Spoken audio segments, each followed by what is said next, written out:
मैं अंकित चौधरी आपके प्यारे इस चैनल एंशिएंट फार्मर में आपका स्वागत करता हूं। आज दोस्तों देखिए, आज हम कहाँ हैं? जी हाँ, पोल्ट्री फार्म में, यानी मुर्गी पालन फार्म में। दोस्तों, अगर आप भी पोल्ट्री बिजनेस स्टार्ट करना चाहते हो, आइए हम सिखाएंगे। दोस्तों, इस बिज़नेस में बहुत पैसा है, पर आपने ज़रूरी चीज़ों का ध्यान न रखा तो आप इस बिज़नेस से बर्बाद हो सकते हो। जी हाँ, हमने सही कहा। अगर आपने ज़रूरी चीज़ों का ध्यान न रखा तो ये बिज़नेस आपको बर्बाद कर देगा। अगर आपने सब चीज़ों का ध्यान रखा तो ये बिज़नेस आपको बहुत बड़ा मुनाफा देगा। दोस्तों, इस बिज़नेस की आज हम A to Z सारी जानकारी देंगे। इसमें इस्तेमाल होने वाली कौन कौन सी ज़रूरी चीज़ें हैं जिनको ख़रीदना बहुत ही ज़्यादा आवश्यक है।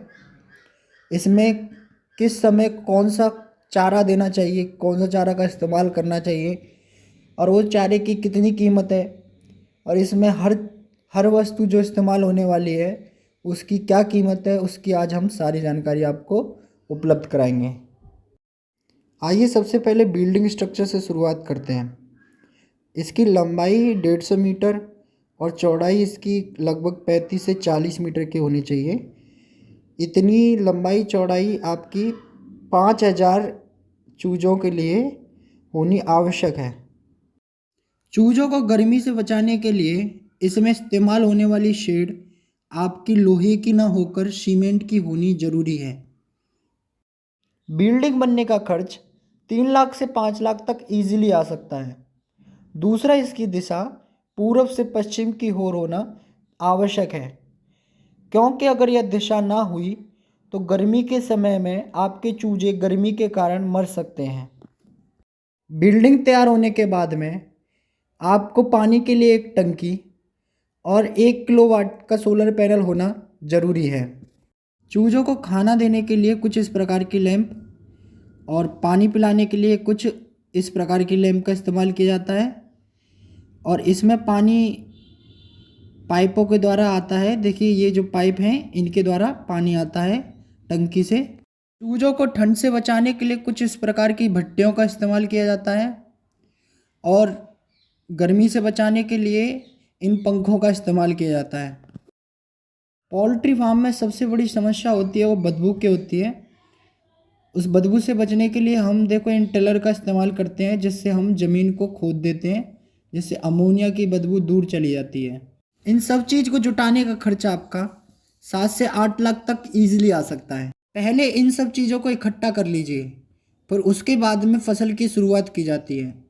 फसल में सबसे पहले छोटी चीज़ों को खरीद कर उनको आगे मार्केट में बेचा जाता है। ये जो फार्म है ये 5000 मुर्गियों का फार्म है, इसलिए जो मैं खर्च बताने वाला हूँ 5000 मुर्गियों और चूज़ों के ऊपर बताने वाला हूँ। फसल की शुरुआत चूज़े खरीदने से की जाती है, और एक चूज़े की कीमत मार्केट टू मार्केट वेरी करती है, और यह कीमत हर दिन घटती और बढ़ती रहती है। अभी जहाँ हम मौजूद हैं वहाँ एक चूज़े की कीमत 40 से 45 रुपये के बीच में है। अगर हम एक चूज़े की कीमत 43 रुपये मान लेते हैं तो 5000 चूज़ों के 2,15,000 रुपये बनते हैं। यह फसल 35 से 40 दिन की होती है, और इस बीच चूज़ों को 3 प्रकार का खाना दिया जाता है। पहले का नाम है प्री स्टार्टर, जो आपको 1 से 15 दिन तक देना होता है। दूसरा है स्टार्टर, जो आपको 15 से 28 दिन तक देना आवश्यक है। तीसरा होता है फिनिशर, जो आपको 28 से 35 दिन या फिर 40 दिन तक आपको देना होता है। प्री स्टार्टर सबसे महंगा होता है, जिसकी कीमत 2300 से 2500 रुपये तक होती है, और इसमें प्रोटीन की मात्रा 20 से 22% होती है, और कार्ब्स की मात्रा सबसे कम होती है। यह आपको 1 से 15 दिन तक देना आवश्यक होता है। प्री स्टार्टर सबसे बारीक होता है, और इसको एक चूजे को 500 ग्राम खिलाना ज़रूरी है। जिस हिसाब से 5000 चूजे का 2500 किलो बनता है, इस हिसाब से 50 कट्टे सभी को खिलाना आवश्यक है, जिसकी कीमत 2300 से 2500 रुपये के बीच में होती है। इस हिसाब से अगर 2300 रुपये इसकी कीमत मानने जाए तो 50 कट्टों की कीमत 1,15,000 रुपये बनती है। दूसरा होता है स्टार्टर, जिसको 15 से 28 दिन तक खिलाया जाता है और इसको एक चूजे को 1 किलो खिलाना आवश्यक होता है। इसमें प्रोटीन की मात्रा 20 से 21% होती है और कार्ब्स की मात्रा प्री स्टार्टर के मुकाबले थोड़ी अधिक होती है और इसको 5,000 चूजों को 100 कट्टे खिलाना आवश्यक है और इसकी कीमत 2,000 से 2,200 रुपये के बीच में होती है। अगर इसकी कीमत 2,100 रुपये मान ली जाए तो उस हिसाब से 100 कट्टों की कीमत 2,10,000 रुपये बनती है। सबसे अंत में इस्तेमाल होने वाला फूड होता है फिनिशर। इसमें प्रोटीन की मात्रा और कम हो जाती है और कार्ब्स की मात्रा बढ़ जाती है। फिनिशर को 28 से 35 दिन तक खिलाया जाता है और इसको 1.5 किलो एक चूजे को खिलाना बहुत आवश्यक होता है। अगर 1.5 किलो एक चूजे को खिलाना है तो 5,000 चूजों को 150 कट्टा खिलाने की ज़रूरत पड़ेगी और इसकी कीमत 1,700-1,800 रुपये के बीच में पाई जाती है। अगर इसकी कीमत 1,700 रुपये मान ली जाए तो 150 कट्टों की कीमत 2,55,000 रुपये बनेगी। पाचन क्रिया बढ़ाने के लिए कभी कभी चूजों को इम्यूनिटी बूस्टर देने की ज़रूरत पड़ती है। कुछ इस प्रकार के इम्यूनिटी बूस्टर होते हैं, इनको पानी के साथ में दिया जाता है। अगर इन सप्लीमेंट की कीमत 5,000 रुपये जोड़ ली जाए तो अब तक का खर्च 8 लाख रुपये बनेगा। 35 दिन पूरे होने के बाद अगर आपकी फसल बिना रोग के स्वस्थ बढ़ी हुई है तो आपके एक चूजे का वजन 1 किलो 800 ग्राम से 2 किलो तक अचीव हो सकता है। मार्केट में आपका एक चूजा वजन के हिसाब से खरीदा जाता है और यह मार्केट टू मार्केट वेरी करता है। 1 किलो चूजे की कीमत 100 रुपये से 160 रुपये हो सकती है। अगर आप अपने माल को अपने फार्म से ही बेचना चाहते हो तो आपका रिटेलर उसको 10% कम पर खरीदेगा। हम जब ये वीडियो रिकॉर्ड कर रहे हैं उस समय हमारे पास की मार्केट में 1 किलो चूजे की कीमत 120 रुपये है। अगर मार्केट रेट 120 रुपये है और आप अपना माल अपने फार्म से ही अपने रिटेलर को बेचना चाहते हो तो 1 किलो चूजे की कीमत 108 रुपये बनेगी।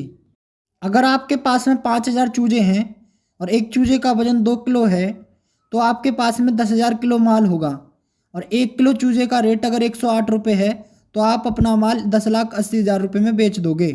10,80,000 का माल बेचने के बाद और उसमें से पिछला जो एक्सपेंडिचर हमने कैलकुलेट किया था उसको इसमें से माइनस कर दें तो आपका प्रॉफिट 2,80,000 रुपये बनेगा।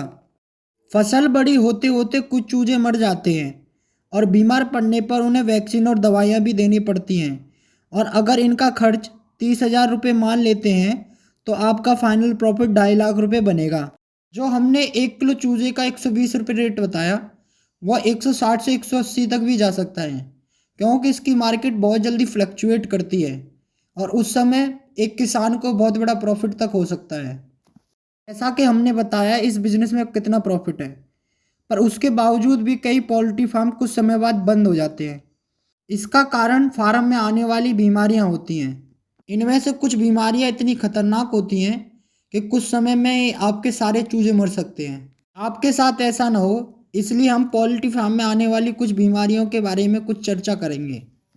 वैसे तो इसमें कई बीमारियां आ सकती हैं पर इसमें आने वाली 3 प्रमुख बीमारियों के बारे में हम चर्चा करेंगे जिसमें मोर्टेलिटी रेट 100% तक भी जा सकता है। इसमें आने वाली पहली प्रमुख बीमारी है फाउल कॉलरा डिसीज़। इसकी पहचान गर्दन टेढ़ी होना, पैर सूजना, गर्दन सूजना या पेट सूजना आदि होता है। आपकी पहचान के लिए हमने देखिए फ़ोटो लगाई है। जब हम फार्म में गए थे हमने एक पक्षी को इसी बीमारी से ग्रसित देखा था। देखिए कैसे पैर सूजे हुए हैं। देखिए गर्दन कुछ इस प्रकार सूजती है। जब भी आप कोई भी पक्षी को अपने फार्म में इस बीमारी से ग्रसित देखें तो इसको हल्के में न लें और अपने पास के ही किसी डॉक्टर को बुलाएं और उनका इलाज कराएं क्योंकि इसमें मोर्टेलिटी रेट 100% तक भी जा सकता है। दूसरी खतरनाक बीमारी है CRD। CRD की full form Chronicle respiratory disease होती है। इसकी शुरुआत जुकाम से होती है, बाद में यह CRD का रूप ले लेती है। अगर इसकी पहचान करनी है तो आपको अपने फार्म में रात में जाकर सुनना होगा कि कहीं वहाँ पर छींकने या खरखर की आवाज़ तो नहीं आ रही। अगर ऐसी आवाज़ें आ रही हैं तो आप अपने पास के डॉक्टर को बुलाकर अपने फार्म में वैक्सीन लगाने का इंतजाम करें। सीआरडी होने के बाद में उनकी पहचान आँख में सूजन होना या फिर आँख या नाक से पानी निकलना या फिर पतली बीट करना होता है। तीसरी बीमारी है रानीखेत और ये इनमें से सबसे खतरनाक बीमारी है। यह सबसे पहले रानीखेत नामक जगह पर हुई थी, इसलिए इसका नाम रानीखेत पड़ गया है। यह बीमारी ठंडी जगह पर पाई जाती है और इसकी पहचान सफ़ेद, पीली व हरी बीट करना तथा पक्षी का आसमान की तरफ मुंह कर कर गोल गोल घूमना होता है। यह तीनों ही बीमारी वायरल डिसीज होती हैं, इसीलिए यह संक्रमण के द्वारा एक दूसरे से फैल सकती हैं। इसीलिए इसमें लापरवाही करना बहुत खतरनाक साबित हो सकता है। मैं अंकित चौधरी इसी के साथ आपसे विदा लेना चाहूँगा।